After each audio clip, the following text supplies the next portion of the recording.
Welcome to our weekly We the People podcast. I'm Chuck Marple, my co host Karen E. Today we welcome Alison Cable, Tri Cities Program Manager with Futurewise, located in Washington State. Good to have you with us, Alison. Thank you. Good to be here. Go ahead. Can you tell us a little bit about your background and experience?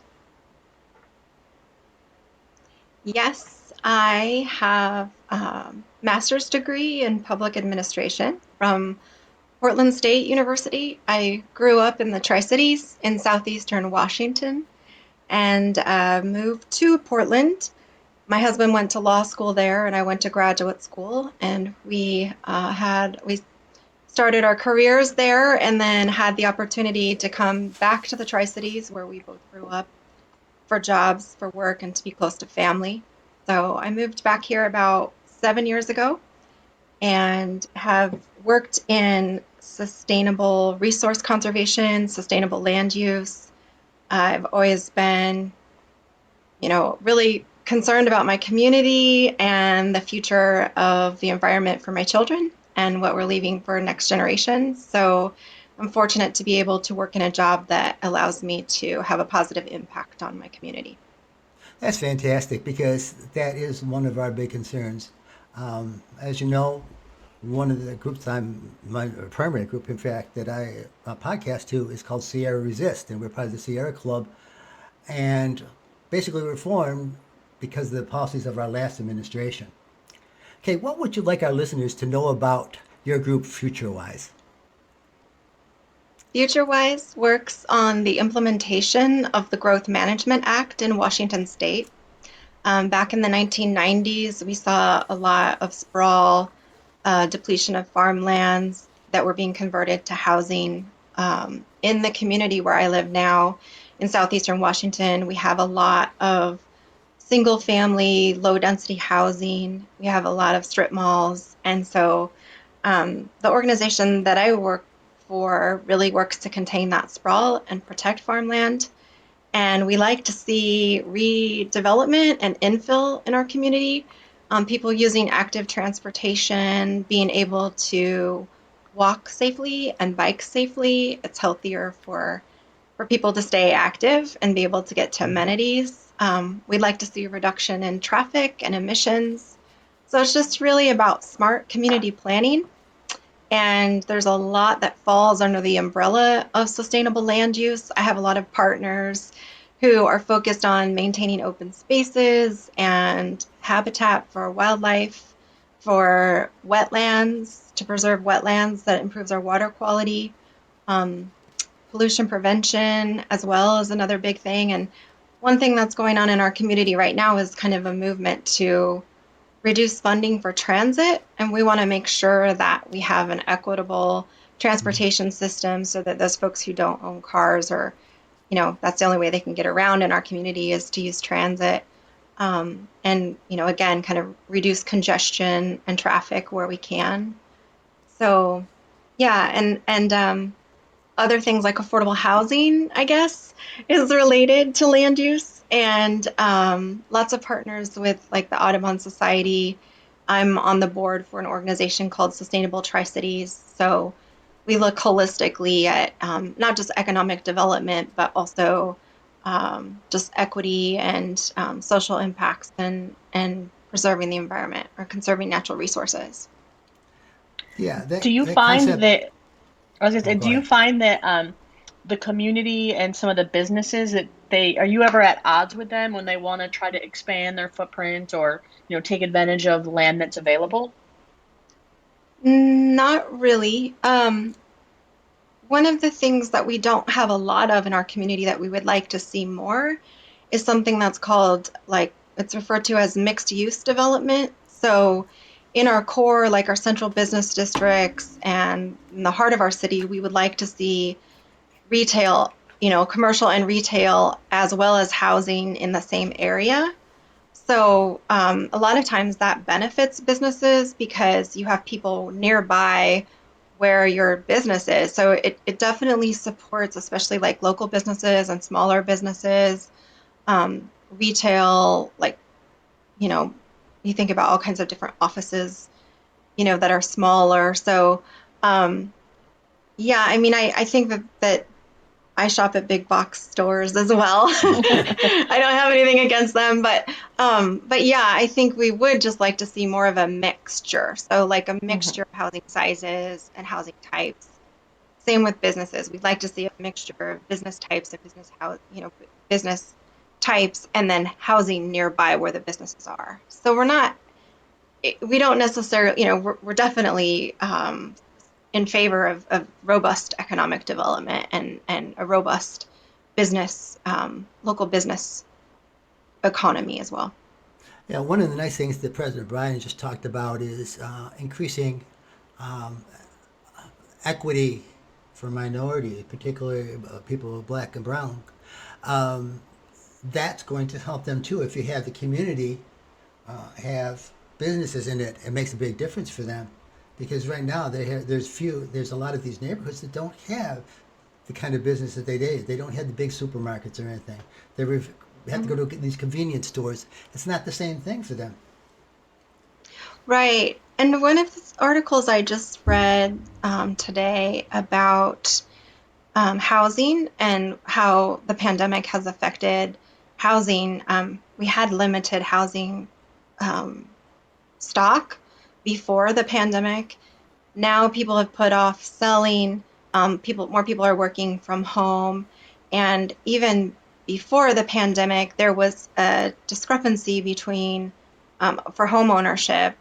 Particularly, we're seeing that gap widening, and so we have a lot less Black and people of color who are able to own homes initially, and it's just going to become harder. There's going to be an increasing gap in home ownership. So, one of the things that having a housing policy that supports what's called missing middle housing or more housing options is that you can have more affordable housing options. Not everyone can own a single family home and all of the responsibilities that go along with it. I think the median housing price in the United States right now is $390,000, which is really expensive, and not Yeah. everyone, can afford that. So, if we can get diverse housing options, that would be great for everyone. It'd be great for the economy overall, as well as people who historically have not been able to own a home.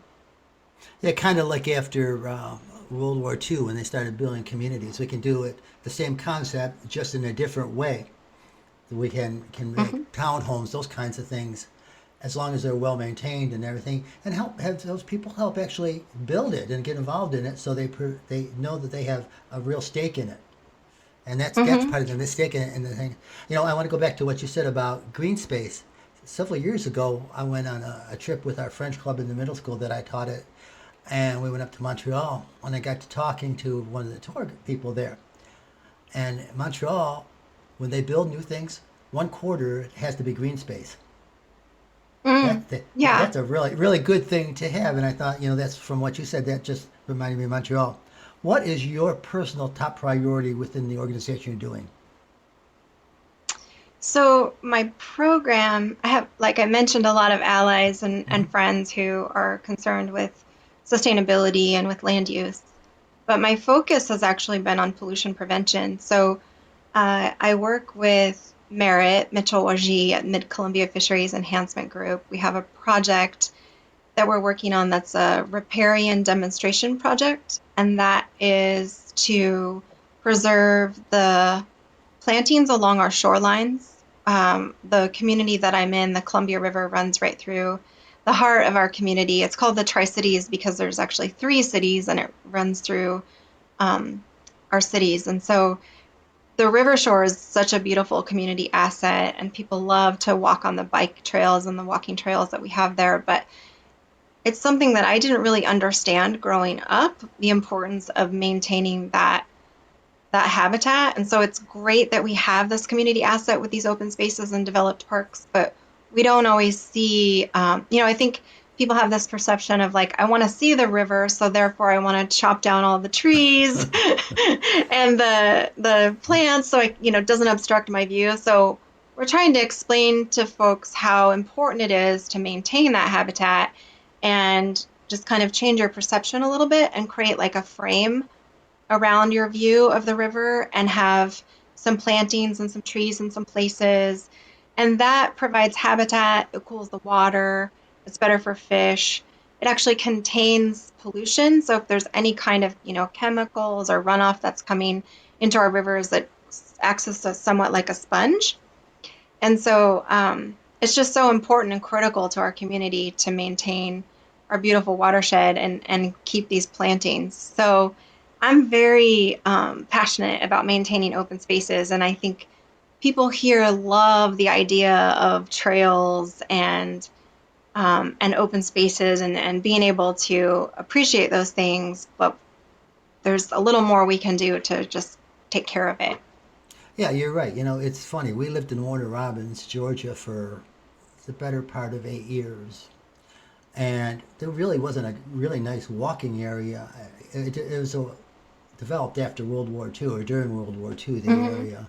So it's a relatively new city in comparison. We moved here. We're 2 miles from this place called Cooper Creek. And the big thing we've Hmm. been watching is the hatching of geese. And there's Yeah, all from the little yeah. ones to the big ones, and it's been fantastic. We saw a pair of eagles during the winter. It was just a fantastic thing about this open space on there. Just a little Hmm. aside Hmm. question. Now, when you talk about the Tri Cities, you're talking about on the eastern side, eastern portion of Washington, right? Yes, I'm in southeastern Washington state.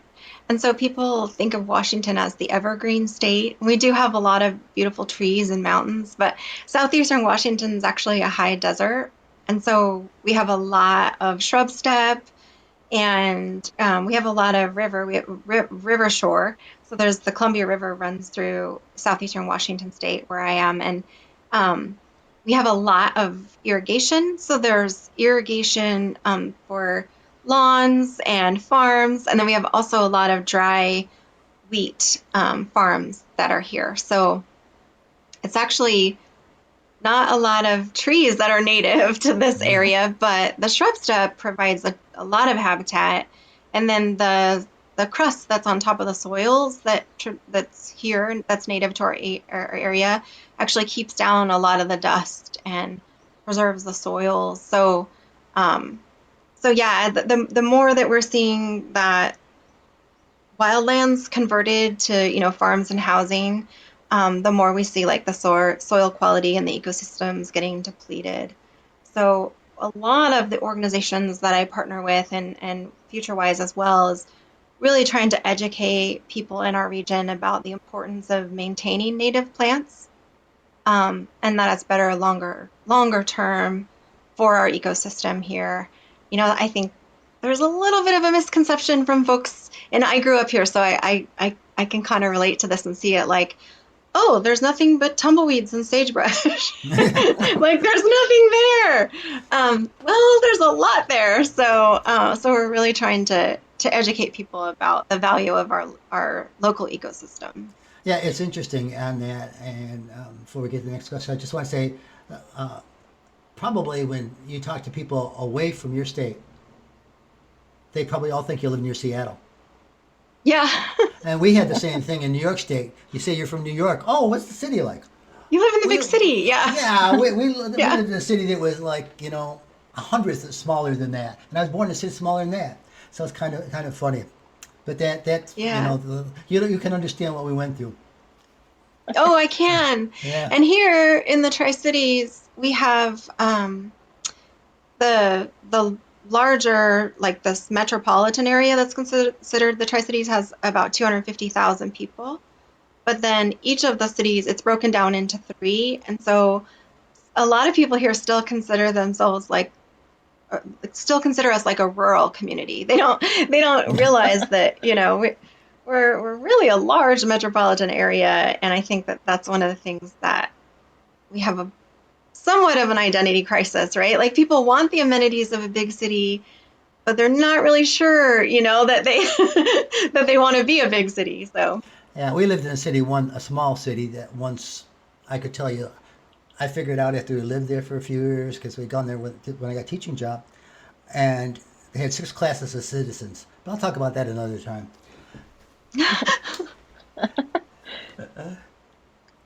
So, what role do government agencies have in working with Futurewise, and have you noticed any changes with the new administration? So I haven't noticed any changes with the new administration. Right. So I work more at the local government level. Um, yeah, so I haven't noticed that necessarily affecting my work directly, although I do have a sense that there's been a bit of a shift in being able to talk about things like climate change and climate impacts that people had a bit of a knee-jerk reaction, and there was somewhat of people saying kind of like, oh, that's not real before. So, I mean, you hear that less, definitely. Um, and we are definitely feeling climate impacts in our region. We just had a drought advisory that was issued by the Department of Ecology. So, lots of issues and concerns around the level of rainfall, potential wildfires in our region. So, that does affect us here. Um, but as far as policy, I deal more at the local level. And Mhm. our region is one of the fastest growing regions in the state. And so you see that increased urban wildfire interface and wildland interface. And so more potentials with, wildfires and things like that. So what we do is my agency comments on policies that are developed by local governments, and we try to encourage them to promote firewise safety, to preserve, native habitat, and to preserve farms and things like that, and just grow responsibly. Um, there is a bit of a leverage in Washington State. There's a mechanism for citizen organizations to appeal like urban growth area expansions. So Hmm. that is something that my agency does and that we have done successfully in the Tri Cities. Um, one example of a huge change that just happened, like in the last 5 years, 5 to 10 years, um, one of our cities was wanting to expand their urban growth area, and we appealed it and said, um, given that there are other industrial type lands to develop, this seems, unnecessary and excessive. And so one of the proponents of that actually is now looking at redeveloping a property that is adjacent to some industrial property along our shoreline and turning that into mixed use development. So it would include like an amphitheater for performing Hmm. arts, a Yeah. marketplace for local businesses to be able to open a little storefront, as well as some affordable townhomes. And it's right against a community park on the shoreline. So it's actually a really nice setting and a super appropriate use for mixed use and infill. Um, so it's kind of nice to see stories like that where you see kind of a shift from the traditional development pattern that we've seen, and potentially some more diverse options for folks in our region. Well, that's really good when you have somebody who is in one position and you can convince them to turn around and do something better for the environment. Now Yeah, yeah. we asked Merritt this question too, and this is a more global thing. What do you feel is the number one issue we face from climate change? Oh gosh. Well, sea level rise is huge. That is happening in Seattle. My organization's headquartered in Seattle. But here we see, like I mentioned, wildfires and drought. Um, I think people assume we have an abundance of water because, like I said, the Columbia River flows through here. We have lots of dams here. I don't know if you're familiar with the Columbia Basin, but we have a huge. I mean, the Army Corps of Engineers is big here. Lots of dams, lots of irrigation, um, but what people don't realize is that it's almost like energy, right? Like you have to have enough rainfall and snowpack in order to feed the irrigation system and feed the water system. And then also we don't always have the greatest storage, and so there are like the Kennewick Irrigation District here locally. is kind of like at the end of the line for water rights. And so they may end up having to ration water. So you might see people getting upset when their lawns go brown, but the impact on our economy is much more significant, and the impact on farmers when we have less rainfall is huge. So, Well, um, it yeah. is fascinating how climate has changed and how it's changed so much of what we see. The entire western Hmm. part of the United States has been in a long-term drought for, I mean, I don't know if you've read about it, but I'm sure you have, about Lake Mead and Lake Powell.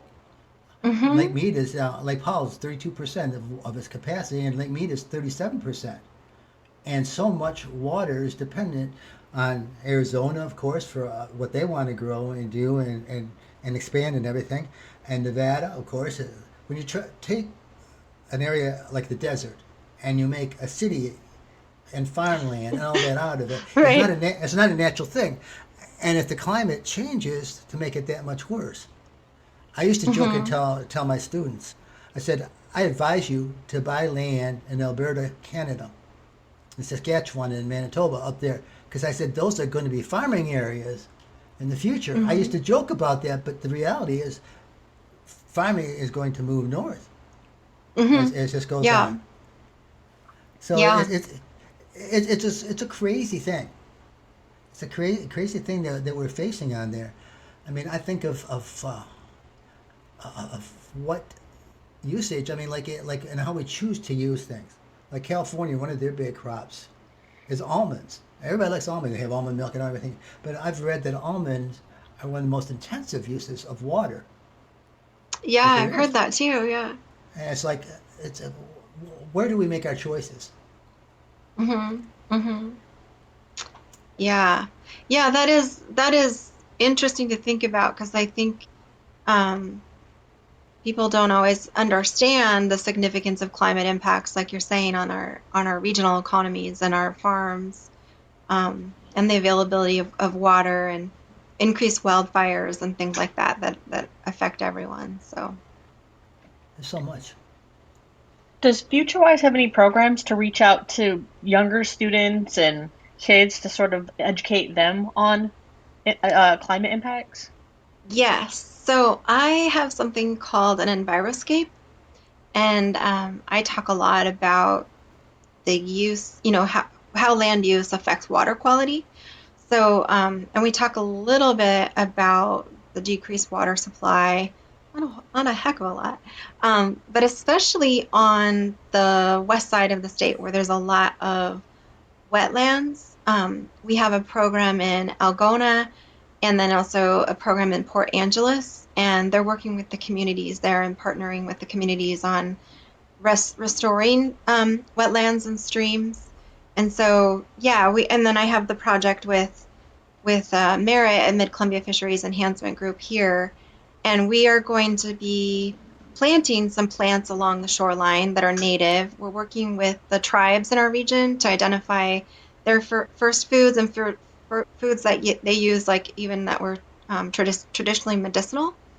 And so we're trying to integrate all of that into our demonstration site, and there'll be signage and things like interpretive signage that can be very self-directed for folks who just happen to be walking by, to see it. It's Mm-hmm. by a park.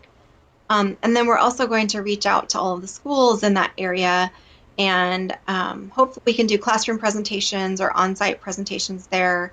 Um, you know, it's great for them to have an opportunity to do like a walking field trip, which doesn't require them getting a bus, and it's just like a day out of their classrooms to be able to go to the waterfront and see the demonstration site. So yeah, I think it's really key to get young people to connect with our region and the environment here, and to start developing environmental stewardship at a young age. And it connects very well to their science curriculum, because they're learning about the water cycles, and Mm-hmm. they're learning about habitat and salmon and all of that. So yeah. Awesome. Yeah. Okay. Uh, what can we do as individuals can we do as individuals? Just, oh gosh, there's so much we can do as individuals. Um, I think people, right, understand somewhat like that we're having an impact, right? We're using resources every day. So obviously trying to conserve those resources to the extent that you can is so important. I think even with my organization, we have somewhat of a niche that we're focused on with containing sprawl and protecting farmland. So if there's an organization like that in your area that you can support, I would say definitely do that because I think one of the things I've learned in this job that I didn't even realize, even having a degree in policy, public administration, that um, there's quite a bit of responsibility on citizens actually to kind of um, watch, I guess, kind of what's going on and what's happening in your area. So if you can take the time to really understand, your local policy and be involved, I think that's great. And I know everyone's sort of busy, and if you can't, then if you can support an organization who is and working on behalf of protecting the environment, then definitely do that. Yeah, that's important. It's interesting when I've talked to people and in the podcast when I talk about the environment and everything. If you think about it, what we are doing is actually, in the grand scheme of things, the Industrial Revolution is not that long in the past. What we have done Hmm.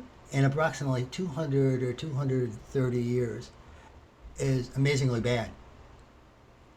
Yeah. It really is. I mean, Yeah. with using, you talk about where this all came from. This all came from old plants and animals 500 million years ago. Hmm. An unfathomable amount of time. And yet, in 200 years, what we've done to our environment is huge. And if you look at another one, the number one pollutant, of course, is plastic. Plastic Yeah. hasn't even been around 100 years yet. Yeah, that's true. Yeah. It Well, came out in the Karen, 1930s. there's a really cool like little experiment that you can do with Alka-Seltzer and a plastic, like a 2-liter bottle, and you just put the Alka-Seltzer in the two liter bottle and seal it, and then put a heat lamp on it, and then the control would be like a plastic bottle that doesn't have the gases, and then you take the temperature after, you leave it on for like a couple hours, take the temperature, and you can see, and it's just a basic principle of greenhouse gas emissions and how things that we're putting into the atmosphere, all these particulates, just heat up much faster. Um, and that's one Yeah. of the things that one of the experiments I've seen shared with young people who are learning about this, like what do greenhouse gas emissions do, and what are, what is this all about? So, um, I think when you see those things, and it's very simple to understand, and it's a really good visual, and it gets people kind of thinking about like, and I guess it makes the idea, I think, of like climate change and emissions a little bit more tangible, right? Um, so yeah, I saw that experiment, and the class that I saw that in was a teacher training, and I was part of an informal educators cohort, and then there was a lot of teachers from our region who were in that training, and they saw those things, Charles, the graphs that show like historical Hmm. emissions and historical climate, and then how things spike after the Industrial Revolution, and the curve has just gone, crazy. So yeah, I mean, and people were surprised, and a lot of them were like science teachers, Well, and science teachers they're don't like, always. really? They're also very focused in one area generally. If you're a Oh biology teacher, yeah, focus on biology, physics. Your chemistry teacher probably less were surprised by that. Well, Elsa, I want to thank you yeah. so very much for being part of today's podcast. We appreciate you taking the time to help us learn about what is going on in Washington State and what it means to all of us. We only wish more states were being as progressive as yours. You got a great governor, though, and that makes a big difference. So thank, so Yes, thank but you. there are other states that have growth management policies, and they are working to preserve farmland in other parts of the country. But I think Washington and Oregon are the two states that rank highest for that. So yeah, we're doing a good job here. And I really appreciate it. Thank you very much. Well, thank Thank you, you. listeners. You're welcome. Thank you, listeners, for tuning in to tonight's podcast. God bless and protect you. God bless and protect our great nation and its legitimate leaders. God bless and protect all of our frontline workers and our troops wherever they are. Good night.